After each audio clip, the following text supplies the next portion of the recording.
Буждам се. Стаята мирише на дървеници и прах.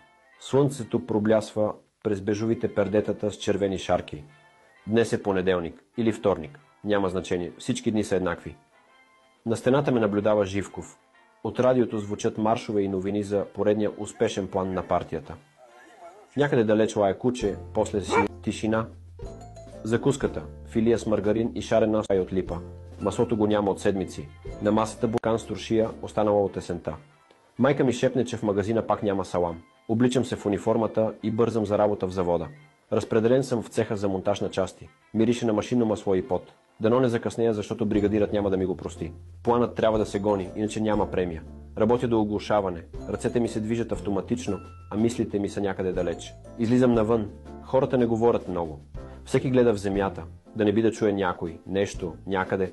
В трамвая е тихо. Всички четат работническо дело. Заглавието днес. Партията води, народът следва. Това е просто още един ден в Народна република България.